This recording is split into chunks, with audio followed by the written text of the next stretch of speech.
में रखकर कमजोर करने का काम कर रहे हैं। वर्तमान जो परिस्थितियां चल रही हैं, सत्ता में कोई रहे, आम जनता की समस्याएं हैं, हमारे बीच में आती है तो उसकी निंदा भी होती है, उसका विरोध भी होता है।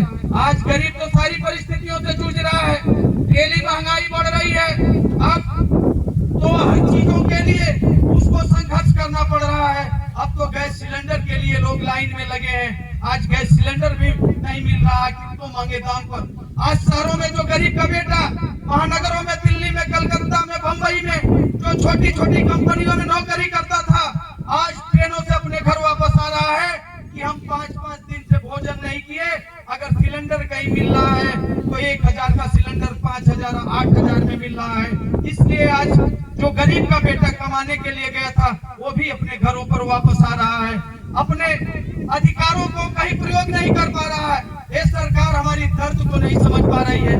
तब हम आपसे इस मंच के माध्यम से कहना चाहेंगे कि बाबा साहब ने बहुत ताकत दिया था। बाबा साहब ने इस बात को कहा था कि संगठित बनो, शिक्षित बनो, संगठित बनो और संघर्ष करो।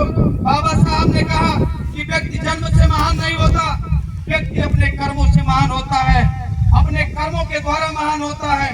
शिक्षा ही मनुष्य के जीवन का मुख्य आधार है, ज्ञान ही मनुष्य के जीवन का मुख्य आधार है। जिन बातों को बाबा साहब ने हमारे बीच में रखने का काम किया, हमारे वक्ताओं ने जिन बातों को कहने का काम किया था, बाबा साहब ने इस बात को मजबूती से कहा था कि शिक्षा शेरनी की दूध है, जो जितना पिएगा उतना दहाड़ेगा।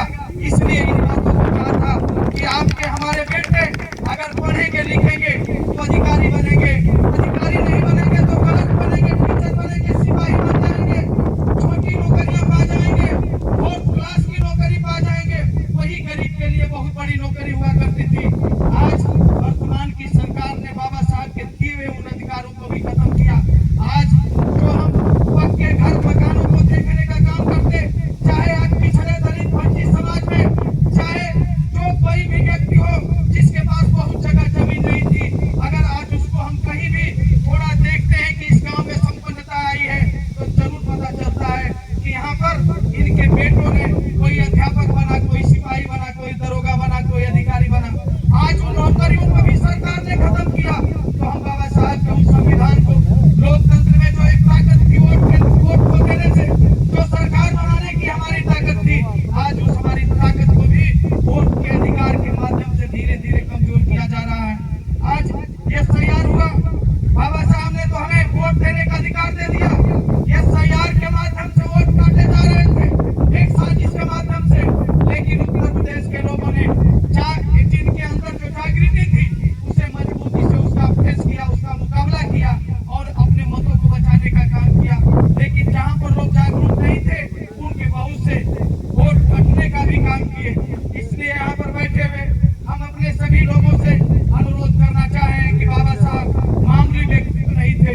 हो सकता है कि हम पिछड़ी जात के यादव हो, कुशवाहा हो, बिंदु मल्ला हो, पटेल समाज का व्यक्ति हो, बाबा साहब को पहचानने में देर किया हो, हम सब लोगों ने बाबा साहब को पहचानने में देर किया हो, लेकिन बाबा साहब ने आज फिर अपने संविधान में 15(4) और 16(4) के माध्यम से शिक्षा के क्षेत्र में जो हमें अधिकार दिया और 16(4) के माध्यम से जो पिछड़ी जात के लोगों को नौकरी में भी अधिकार देने का काम किया, एक बहुत बड़ी ताकत देने का काम किया।